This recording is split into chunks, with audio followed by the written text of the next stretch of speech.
kita akan berbicara mengenai bagaimana kita meningkatkan kualitas hidup kita di dalam Tuhan.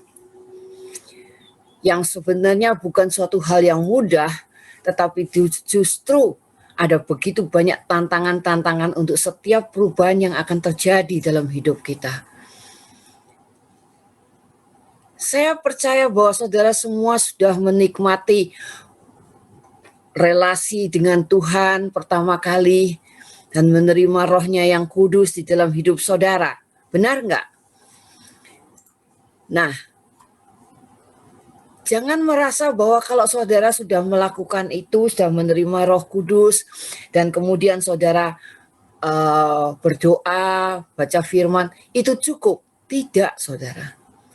Itu belum cukup. Saudara harus bertumbuh, berkembang di dalam kehidupan saudara dengan Tuhan. Dan itu bukan suatu hal yang mudah, karena Tuhan akan pasti setiap saat akan menguji kita, apakah kita layak untuk ditingkatkan kehidupan kita. Tetapi semuanya tergantung pada kita sendiri, pada saudara. Apakah yang saudara mau taat kepada Dia atau tidak. Dan Roh Kudus yang sudah dicurahkan ke dalam diri kita, itu adalah sangat penting, perlu buat kehidupan kita. Perlu buat membimbing kita bagaimana kita menjalani kehidupan ini nantinya. Sehingga dengan sendirinya saudara, kita mesti taat kepada Tuhan. Nah, untuk itu kita harus menyerahkan hidup kita ini, diri kita ini ke dalam tangan Tuhan. Benarkah kita hidup ini sudah di dalam poros Tuhan? Apakah kita benar-benar sudah hidup bersama-sama dengan Tuhan di dalam kehidupan kita ini? Apakah Tuhan menjadi sumber atau poros dari kehidupan kita? Saudara harus tahu bahwa kehidupan Kristen sehari-hari itu harus semuanya yang saudara lakukan harus bersumber kepada Yesus. Tidak bisa tidak. Saudara tidak bisa mengatakan cuma saya berdoa, tapi saudara diam saja dan Tuhan, saudara tidak mendengarkan suara Tuhan. Atau saudara membaca firman begitu saja dan tidak diresapi dan tidak dilakukan. Sehingga dengan sendirinya kehidupan rohani kita menjadi mundur dan akhirnya hilang sama sekali. Dan Roh Kudus kemudian tidak akan bekerja sama sekali di dalam kehidupan kita. Padahal saudara, kalau kita harus mengikuti hal ini, maka jari-jari ini bukan cuma 4 nantinya, tetapi kita harus berkembang, bertumbuh. Kita harus bertumbuh, berkembang di dalam kehidupan kita bersama Tuhan. Dan saudara bisa melihat ada banyak unsur-unsur kehidupan orang percaya yang harus saudara ikuti. Selain firman Allah harus dibaca, kita harus berdoa, sehingga di dalam doa kita berusaha untuk mempunyai satu relasi pribadi dengan Kristus. Artinya di sini, doa itu bukan cuma hanya sekedar saudara naikkan begitu saja dan saudara kemudian selesai. Tidak, tapi saudara datang kepada Tuhan dan berkomunikasi dengan Dia. Doa kita harus didengarkan oleh Tuhan dan saudara harus bisa mendengarkan apa yang Tuhan mauin di dalam hidup saudara. Sehingga doa kita itu merupakan satu komunikasi antara dua orang sahabat. Itu adalah relasi pribadi kita dengan Kristus.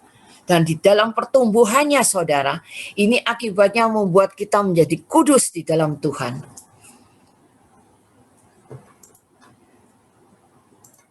Sudah tentu saudara akan masuk di dalam satu komunitas di mana saudara melayani di dalam komunitas saudara, saudara mengenal berhubungan dengan orang-orang yang seiman dengan saudara, sehingga dengan sendirinya kehidupan rohani kita bukannya menurun, tetapi harus menjadi lebih dan lebih lagi. Dan pada akhirnya saudara harus mengetahui bahwa apa yang Tuhan kehendaki terakhir di dalam kehidupan kita adalah saudara mewartakan kabar gembira kepada orang lain. Saudara tidak akan bisa mengadakan pewartaan kepada orang lain tentang Tuhan kalau relasi pribadi saudara dengan Tuhan tidak terjadi. Saudara tidak akan bisa merasakan sukacita di dalam Tuhan.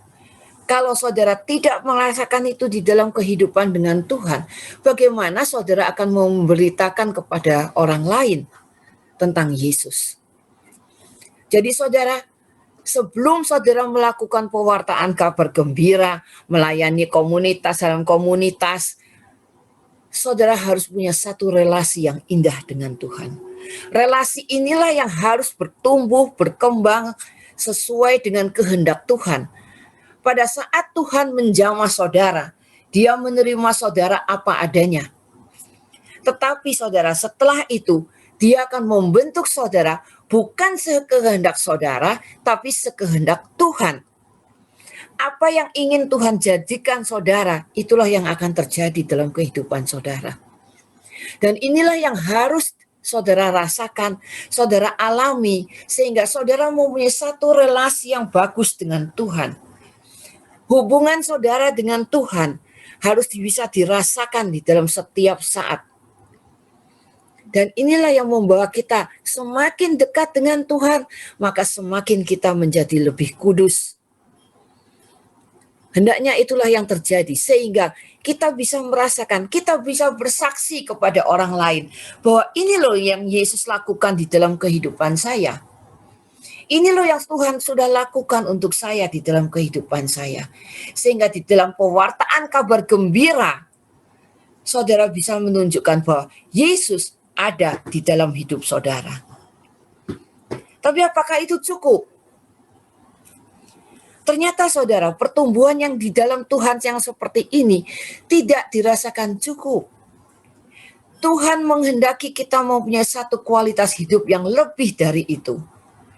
Tuhan ingin saudara bisa berbicara mengenai pewahyuan atau secara hal-hal yang lain yang supranatural, di mana saudara menunjukkan bahwa hubungan saudara dengan Tuhan itulah yang ada di dalam diri saudara, dan di dalam kehidupan saudara, saudara merasakan bahwa Allah bekerja di dalam hidup saudara. Saudara, hal ini tidak mudah. Sangat tidak mudah. Karena saudara tahu kita masih dikuasai oleh kedagingan kita. Apalagi dalam zaman pandemi seperti ini, saudara pasti menghendaki atau memikirkan kehidupan keuangan saudara, kehidupan keluarga saudara, bagaimana dengan anak-anak yang masih kecil terutama. Semuanya itu menjadi masalah di dalam kehidupan kita, terutama di dalam melakukan hubungan satu relasi dengan Tuhan. Karena itu saudara, kita hendaknya mengalahkan semua kedagingan kita itu untuk bisa berelasi dengan Kristus. Dan ini tidak mudah, saudara. Apalagi kalau Tuhan menghendaki, tinggalkan semua itu dan ikutlah aku. Siapa yang bisa melakukan itu? Apalagi pada saat kita melihat bahwa keluarga kita, suami tidak ada mungkin, dan kita harus mengurus anak-anak. Apa kita bisa meninggalkan itu semuanya? Apa kita bisa mendekatkan diri kepada Tuhan? Ini adalah tantangan-tantangan yang sungguh-sungguh harus kita periksa, saudara. Apakah benar itu yang membuat kita kemudian tidak bisa mempunyai satu kehidupan dengan Tuhan? Saudara, di dalam mengikuti tuntunan Tuhan, diperlukan suatu saat ketaatan yang luar biasa.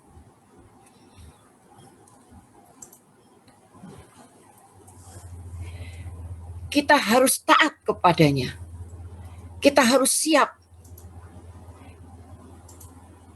Firman Allah, doa, merupakan satu hal yang tidak bisa kita buang begitu saja. Dari situlah Tuhan itu berbicara kepada kita. Apa yang harus kita lakukan? Dan apakah tuntutan-tuntutan Tuhan ini bisa kita terima? Saudara akan bertanya, tapi saya kalau tidak bekerja, tidak bisa memberi makan nafkah kepada anak-anak saya, apa yang harus saya lakukan? Saudara, Allah kita mengerti apa yang kita butuhkan. Dia memberikan janji-janjinya kepada kita. Tetapi dia tidak akan bisa menepati janji-janjinya kepada kita dan memberikan apa yang dia janjikan kepada kita kalau kita tidak masuk di dalam relasi pribadi dengan Tuhan ini. Ada banyak hal yang harus kita singkirkan, saudara. Pada saat kita merasa kesepian, pada saat kita merasa sendirian, saudara, Dialah Allah yang menunggu kita. Dia ada untuk menghibur kita, untuk menyertai kita. Salah satunya adalah supaya kita bisa berdoa kepada Dia, datang kepada Dia, sehingga Tuhan bisa memenuhi hati kita. Selain itu,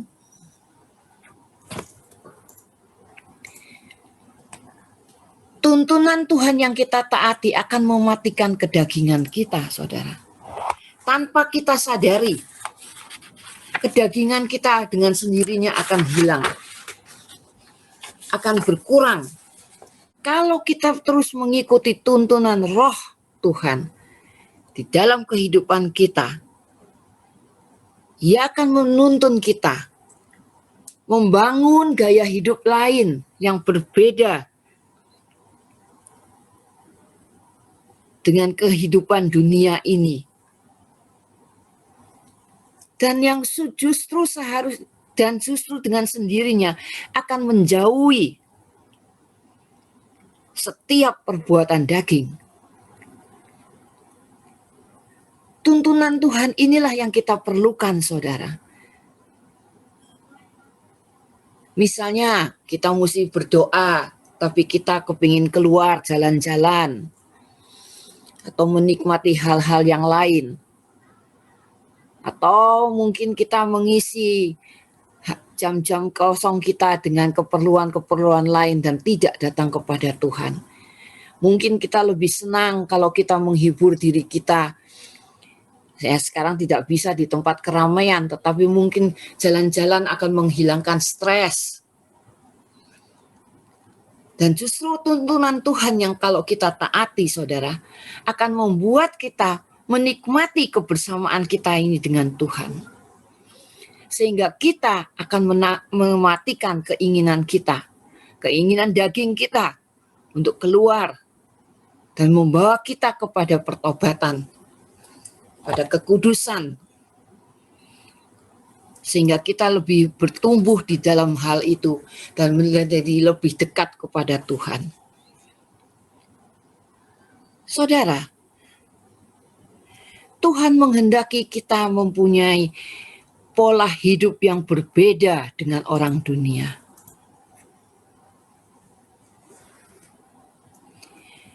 Dia tidak menghendaki kita hidup seperti orang-orang dunia, Tuhan. Orang dunia. Tapi melangkah di dalam ketaatan.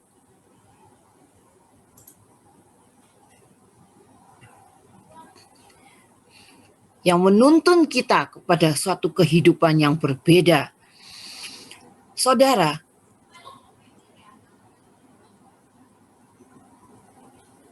kita harus mulai menyerahkan hidup ini kepada Tuhan. Supaya Dia mulai membangun gaya hidup, pola hidup yang berbeda. Sehingga sebagai akibatnya, Dia mulai menganugerahkan perkenanannya kepada hidup kita. Sehingga dengan sendirinya, saudara, kalau kita mengizinkan tuntunan Roh Kudus bekerja terus di dalam hidup kita, kita akan melangkah di dalam ketaatan. Karena itu sangat diperlukan Roh Kudus menjaga diri kita, memberikan bimbingan kepada kita, sehingga kita melangkah di dalam ketaatan ini.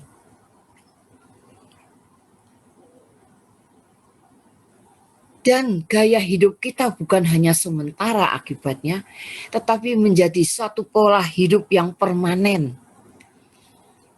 Yang kita tidak harus kita jalani. Dan itu akan membantu kita di dalam menghadapi segala permasalahan hidup kita ini. Karena di dalam tuntunan Tuhan, kita mengerti apa yang telah dilakukan oleh Tuhan untuk kita dan apa yang Tuhan akan lakukan ke dalam hidup kita. Saudara, begitu banyak hal yang pernah terjadi dalam kehidupan saya. Saya pernah mengalami permasalahan anak saya. Dan bagaimana dengan orang lain. Karena pernah ada satu peristiwa, saudara, seorang ibu datang menitipkan anaknya kepada saya. Dan ternyata anak itu adalah anak gelandangan, saudara. Tapi kita tidak mengetahui hal itu tadinya. Dan saudara, kami menerima anak itu dengan baik. Memberikan tempat tidur yang benar bersama-sama dengan anak-anak saya yang lain. Tapi saudara, apa tahu yang terjadi? Anak ini kotor sekali. Dia mulai buang air besar di tempat tidur. Dia mulai tidur di kandang anjing dan kemudian naik ke tempat tidur. Sehingga saudara, anak saya menjadi marah karenanya. Dan pada waktu anak ini diajar oleh anak saya, kotornya bukan main, saudara. Dia tidak memakai penghapus dalam salah menulis, tetapi memakai ludahnya untuk membersihkan tulisannya. Anak saya marah dan kemudian menjewer anak ini. Dan kemudian saudara, anak ini menangis. Nah, ibu yang menitipkan itu tidak bisa terima, saudara. Dan kemudian terjadi permasalahan dengan pidana, dengan polisi, saudara. Dia melaporkan kita kepada polisi dan segala macam. Saudara, saya tidak punya pertolongan apapun juga, kecuali hidup saya di dalam Tuhan. Dan saya cuma punya Tuhan yang bisa menolong saya di dalam segala permasalahan itu. Saya cuma bilang sama Tuhan, tolong saya Tuhan. Bahkan dia mulai memasukkan di dalam surat kabar dan segala macam bahwa saya adalah orang yang suka menyiksa anak, katanya. Saudara, hal itu sangat menakutkan saya. Tetapi saya percaya Tuhan akan menolong saya. Saya tahu hal itu. Meskipun cara Tuhan tidak langsung begitu saja, tetapi Tuhan tidak pernah terlambat di dalam menolong kita. Dia menuntun kita. Dia memberikan ketaatan di dalam diri kita supaya kita mengerti apa sebetulnya kehendak Dia. Dan saudara, apa yang terjadi? Polisi datang ke rumah kita dan mengatakan, oke ibu, tidak ada terjadi apa-apa, semua dibereskan, tidak ada pidana, dibatalkan semuanya, dan saya disuruh mengambil surat keputusan bahwa tidak ada masalah pidana. Saya tanya, apa yang terjadi? Kenapa ini begini? Tadinya kenapa saya dipermasalahkan dan sekarang kenapa bisa ini semuanya selesai? Dan saudara tahu apa yang terjadi? Tuhan membalikkan semua permasalahan itu. Yang dikejar oleh polisi sekarang bukan saya, saudara, tapi kedua orang yang menuntut saya tadi, ibu dan temannya. Ternyata mereka adalah penjual organ anak-anak. Dan mereka yang dikejar oleh polisi. Jadi saudara, satu hal yang sungguh-sungguh tidak saya mengerti tadinya, bagaimana jalan keluar dari permasalahan. Tapi saudara, Tuhan bekerja. Sehingga kalau kita taat dan melangkah di dalam ketaatan hidup kita kepada Tuhan, Dia akan mengarahkan kita untuk menjadi lebih berbeda daripada orang dunia. Dan Dia tidak akan meninggalkan kita di dalam setiap permasalahan kita. Itulah yang diharapkan Tuhan, saudara. Kita harus menyerahkan hidup ini kepada Tuhan, supaya dia bisa mengatur untuk kepentingan kita, bukan untuk kepentingan Tuhan, tapi untuk kepentingan kita. Ada banyak hal yang Tuhan lakukan untuk saya, saudara. Dalam permasalahan itu, saudara, orang tersebut, saudara, pada saat setelah 1 tahun kemudian dia memasukkan berita itu di dalam surat kabar Kompas. Waktu itu Kompas masih ramai sekali. Saya membaca, saudara, nama saya disebutkan di situ. Dan saya mengatakan, bagaimana ini bisa? Kalau seorang tahu saya punya permasalahan polisi seperti pidana seperti ini, bagaimana, apa yang akan terjadi? Saya katakan. Karena itu saya berdoa pada Tuhan. Tuhan tolong. Hanya Engkau yang sanggup menolong saya, Tuhan. Supaya orang yang mengenal saya tidak membaca surat kabar ini. Saudara, ini permintaan yang sangat aneh. Tapi saya percaya Tuhan akan menolong saya. Semua saudara-saudara saya, saudara berlangganan Kompas. Dan terutama kakak saya setiap pagi sudah nomor 1 Kompasnya yang dibaca. Tapi saudara tahu apa, pada hari itu, setelah kira-kira 2 hari setelah itu, saya kemudian bertanya kepada kakak saya, apakah dia membaca berita tentang saya? Dia ngomong nggak ada berita apa-apa. Padahal dia baca berita. Koran hari itu dia baca, saudara. Tapi dia tidak membaca berita saya. Bukan cuma kakak saya, teman-teman saya. Kemudian saya tanya, apakah baca berita tentang saya masalah itu? Tidak ada seorang pun yang membacanya, saudara. Jadi di sini saya ingin menunjukkan kepada saudara, kalau kita taat kepada Tuhan dan mempunyai satu pola hidup yang berbeda dari biasanya, tapi menyerahkan hidup ini kepada Tuhan dan bukan kepada dunia, maka saudara, Tuhan akan bekerja dengan luar biasa. Dia akan membuat hidup kita ini benar-benar, saudara, benar-benar hidup hanya untuk kepentingan Dia. Apalagi, saudara, dengan Roh Kudus yang diberikannya kepada kita, maka saudara harus tahu bahwa secara spesifik Tuhan itu menginginkan bahwa kita menjadi anaknya yang terkasih. Asal kita mengikuti apa yang Dia perintahkan kepada kita. Karena itu kembali lagi, saudara, ketaatan di dalam kehidupan bersama Tuhan itu penting sekali. Kita tidak bisa melakukan seenaknya saja, tetapi justru harus taat di dalam apa yang diminta Tuhan kepada kita. Dan untuk itu, saudara, ada hal di mana kita kemudian dibentuk kehidupan kita. Sehingga pada saat kita dibentuk, Dia membuat kita memasuki masa depan kita. Masa depan yang sudah ditentukannya bagi kita.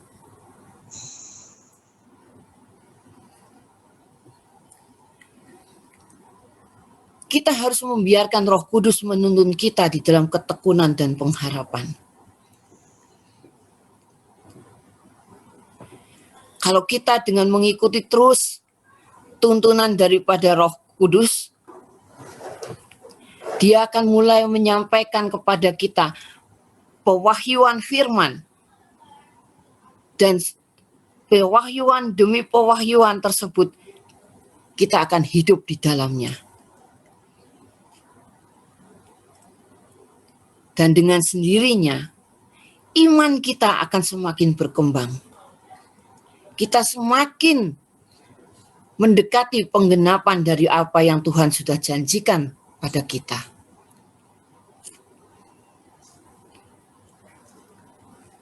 Saudara, ada banyak orang yang sudah menerima janji Tuhan di dalam hidupnya, tetapi merasa bahwa itu cuma janji-janji Tuhan saja. Tetapi kita dalam keadaan yang harus menunggu janji Tuhan digenapi dalam hidup kita. Kita perlu melakukan pendekatan persiapan-persiapan secara aktif. Kita tidak bisa diam saja, saudara. Saudara, seperti halnya Daud, ya, diurapi dan diurapi oleh Samuel supaya bisa menjadi raja Israel. Tapi apakah dia langsung mendudukinya? Tidak. Tidak kurang dari 13 tahun, saudara. Sejak diurapi sampai akhirnya sungguh-sungguh dia menjadi raja. Tetapi apakah dalam 13 tahun itu dia tidak mempersiapkan segalanya? Dia banyak melakukan persiapan-persiapan, saudara, dalam sikap hidupnya dan meresponi persiapan yang disediakan oleh Tuhan, yang Tuhan berikan kepada dia. Sehingga pada waktunya tiba, dia bisa langsung menjadi raja. Kita pun juga demikian, saudara. Tuhan akan membentuk kita, membuat kita mengerti apa sebenarnya yang terjadi di dalam hidup kita ini. Dan kita harus membuka diri kita. Kita harus siap untuk bisa masuk ke dalam tuntunan Tuhan ini. Sehingga kita mengerti apa sih yang dituju Tuhan dalam kehidupan kita ini. Kita harus melakukan persiapan-persiapan, mempersiapkan diri kita, kesiapan ketaatan hati kita, dan mengurangi kedagingan kita, sehingga Tuhan bisa bekerja di dalam hidup kita ini, saudara.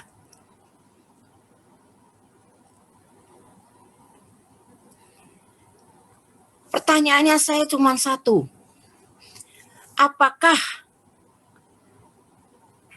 kita sudah melakukan persiapan-persiapan atas janji Tuhan yang pernah Dia ucapkan atas hidup kita?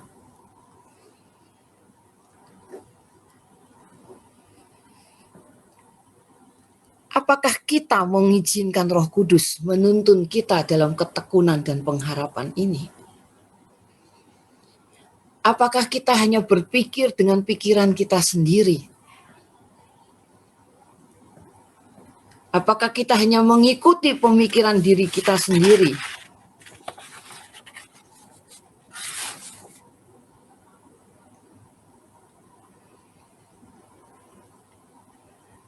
Dan saudara, pada saat kita melakukan tuntutan Tuhan,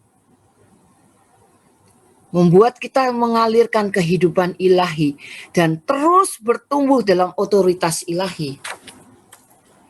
Dan hal inilah yang akan menghasilkan dampak supranatural di dalam kehidupan kita. Kita meningkatkan kuasa Roh Kudus secara otomatis dan akan terus menyertai hidup kita, sehingga akhirnya apapun yang kita lakukan secara manusiawi akan bisa menghasilkan dampak supranatural itu. Inilah, saudara, yang diharapkan oleh Tuhan. Kita tidak bisa hidup terus-terusan dengan kehendak sendiri. Kalau dulu Tuhan mengambil kita apa adanya, tapi setelah kita ada di dalam tangan Tuhan, kita harus memberikan satu ketaatan supaya Dia bisa membentuk kita. Dengan mentaati ketuntunan Tuhan ini, kehidupan ilahi akan muncul di dalam hidup kita. Terus bertumbuh dalam otoritas ilahi. Dan diperlukan, saudara, akar yang kuat sehingga kita bertumbuh benar-benar di dalam kekuatan Tuhan, bukan dengan di dalam kekuatan kita sendiri, terutama di dalam mengatasi permasalahan-permasalahan. Kita diharapkan bisa mendapat satu kekuatan dari Tuhan secara kehidupan ilahi kita. Saat ini saudara, Tuhan menghendaki kita, membawa kita, setiap kita, membangun kualitas hidup yang berbeda.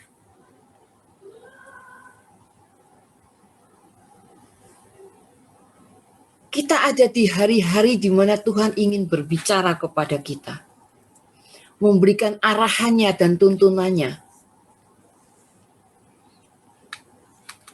Dan biarlah Roh Kudus secara spesifik akan memberikan arahan dan tuntunannya dalam setiap saudara, pribadi lepas pribadi secara langsung. Kalau saudara dulu pernah mendengarkan suara Tuhan, menerima tuntunan Tuhan, tetapi kita belum melakukannya, saudara mari kita kembali lagi. Datang kepada Tuhan, supaya kita bisa mentaati arahan Tuhan itu dan menikmati hasil dari dampak yang begitu besar di dalam hidup kita.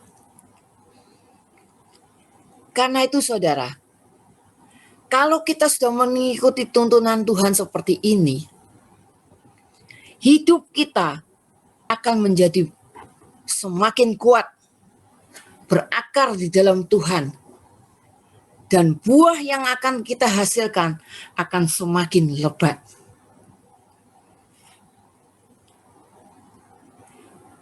Kita perlu memperbaiki hidup kita, saudara. Kita perlu, saudara, memperbaiki kehidupan kita. Kita harus berakar di dalam Tuhan. Dan saat ini, saudara, adalah masa-masa di mana kita butuh Tuhan. Dan kalau kita tidak berakar di dalam Tuhan, kita akan merasakan satu kesulitan di dalam menghadapi kehidupan ini. Tidak mudah, saudara. Sangat tidak mudah di dalam menghadapi kehidupan ini. Terutama di dalam masa-masa pandemi ini. Sungguh, kita harus menghasilkan buah. Dan buah kita harus tetap.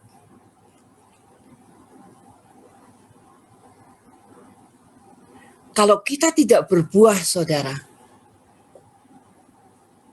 kalau orang akan di dalam firman Allah, Tuhan Yesus menghancurkan pohon yang tidak berbuah. Pohonnya menjadi kering dan mati. Kita tidak mengharapkan itu terjadi dalam kehidupan kita. Yang kita harapkan adalah kita bisa berbuah. Jangan sampai kita menjadi pohon-pohon yang kering, tidak menghasilkan buah. Tetapi sungguh saudara, kita sangat diharapkan untuk bisa berbuah dengan lebat. Dan satu-satunya cara yang supaya kita bisa berbuah dengan baik adalah akar dari kehidupan kita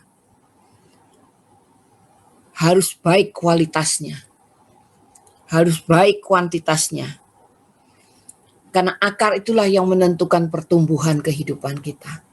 Dan kalau akar kita tidak bersumber kepada Tuhan, jangan harapkan pohon kita akan bertumbuh, apalagi berbuah. Saudara, Tuhan sudah memberikan benih yang baik di dalam kehidupan kita. Benih ini harus bertumbuh. Kita harus meningkatkan kualitas hidup kita.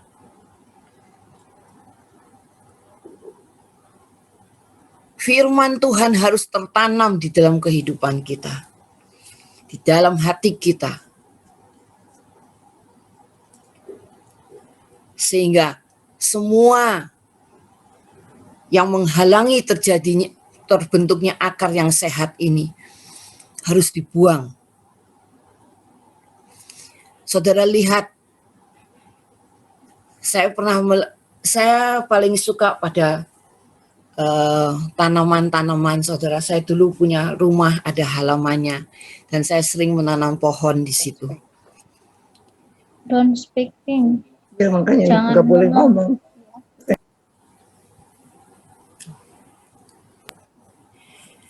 Dan pada saat saya menanam biji-bijian begitu, saudara, saya pada saat melihat tumbuh, itu sungguh-sungguh indah sekali. Tetapi suatu waktu, saudara, saya tidak punya tanah dan saya tidak punya tempat untuk menanam pohon itu. Saya kemudian meletakkannya pada sebuah bagian halaman yang ada tanahnya, begitu saya tanamkan di situ. Dan saudara, kemudian terjadi tanamannya tidak bertumbuh, tapi justru mati. Dan saya heran kenapa bisa mati. Ternyata saudara, akarnya itu tidak bisa berkembang melawan batu-batuan yang ada di situ. Sehingga dia tidak bisa bertumbuh, berkembang dengan baik. Dan akhirnya pohonnya mati. Saya melihat itu, saya sungguh-sungguh menyesali, saudara. Ternyata kehidupan kita juga demikian. Kalau ada batu-batu di dalam kehidupan kita yang menghalangi bertumbuhnya akar kita, kita akan menderita. Dan kita akan menjadi tanaman yang mati. Akar kita bisa bertumbuh dengan baik hanya di dalam Tuhan. Tidak bisa tidak. Kalau ada kerikil-kerikil batu-batu, saudara, maka kita tidak akan bisa bertumbuh. Kita akan mati. Kita tidak akan bisa berfungsi dengan baik, bertumbuh dengan baik, apalagi menghasilkan buah. Karena itu saudara, mari malam hari ini hendaknya kita mulai melihat diri kita. Apakah di dalam hidup kita masih ada banyak kerikil-kerikil yang perlu dibenahin, yang perlu dibuang, yang perlu disingkirkan dari kehidupan kita. Ada banyak hal-hal yang perlu kita bereskan, saudara. Terutama keinginan kedagingan kita. Hendaknya kita mulai membersihkannya, mulai melihat apa yang menjadi permasalahan kita. Tantangan di dalam meningkatkan kualitas hidup kita itu sungguh-sungguh amat banyak, saudara. Apalagi di dalam masa pandemi ini. Benar-benar tantangannya luar biasa. Saudara bisa melihat bahwa ada banyak tantangan-tantangan yang perlu saudara hadapi. Yang sungguh-sungguh menakutkan sebetulnya. Kehidupan keluarga, mungkin kesombongan rohani kita merasa bahwa kita sudah benar, kita sudah berdoa, kita sudah baca firman, sehingga kita merasa kita lebih baik daripada orang lain.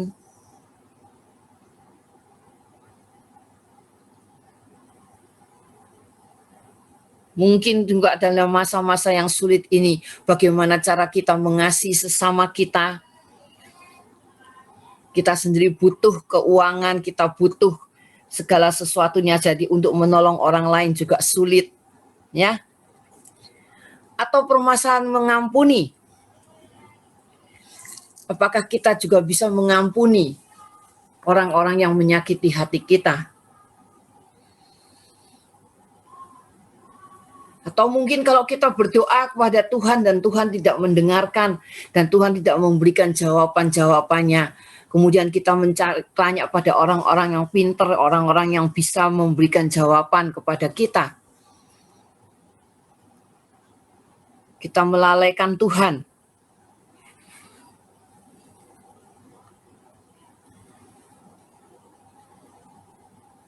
Atau banyak hal-hal lain untuk keuntungan diri kita sendiri. Dalam permasalahan-permasalahan kita mencari untung untuk diri kita sendiri. Dan kita berdalih, oh ini adalah untuk Tuhan. Tapi tidak, tapi itu adalah untuk diri sendiri. Karena kita selalu melayani, saudara. Kalau kita melayani untuk kantong kita sendiri, ini kata namanya bukan pelayanan. Karena itu, saudara, mari, sekecil apapun batu yang menghalangi hubungan kita dengan Tuhan, hendaknya itu dibuang. Karena kalau kita tidak membuang batu-batu ini, akar kita tidak akan berkembang. Kita tidak bisa bersatu dengan Tuhan. Dan kita akan menjadi kering. Dan kemudian habis. Karena itu malam hari ini, saudara, mari kita, mungkin saudara punya permasalahan-permasalahan yang belum dijawab oleh Tuhan. Mungkin ada banyak permasalahan yang tidak terjawab. Karena itu, saudara, mari kita mulai menanyakan kepada Tuhan, di mana kesalahan kita? Apa yang terjadi? Apa yang harus kita betulkan? Apakah kedagingan kita masih menguasai hidup kita? Itulah yang perlu ditanyakan, saudara, sehingga kita bisa memperbaiki hidup kita dengan lebih baik. Saya rasa ajakan saya malam hari ini adalah kepada saudara supaya saudara mau bertobat. Mau menyerahkan hidup ini kepada Tuhan. Mau membuka diri supaya Tuhan bisa membentuk kita. Dan memberikan satu kualitas hidup yang berbeda dengan kehidupan dunia. Saya sungguh berharap, saudara, akan terjadi banyak perubahan hidup. Karena Tuhan menghendaki itu. Karena Tuhanlah yang menghendaki supaya saudara bisa mendekat kepada Tuhan. Dan Tuhan supaya bisa memakai saudara. Allah membutuhkan saudara. Saat ini diperlukan, saudara, orang-orang yang bisa mengasihi Tuhan dan membawa rahmat pertobatan Tuhan kepada orang lain. Tuhan sangat membutuhkan saudara. Karena itu mari serahkan hidup saudara kepada Tuhan. Supaya Tuhan bisa memakai saudara, membentuk saudara menjadi apa sesuai dengan kehendak Tuhan. Dan biarlah malam hari ini, saudara, Tuhan bisa memberikan apa yang saudara inginkan. Kami akan mengundang Tuhan. Tuhan saat ini ada di tengah-tengah kita.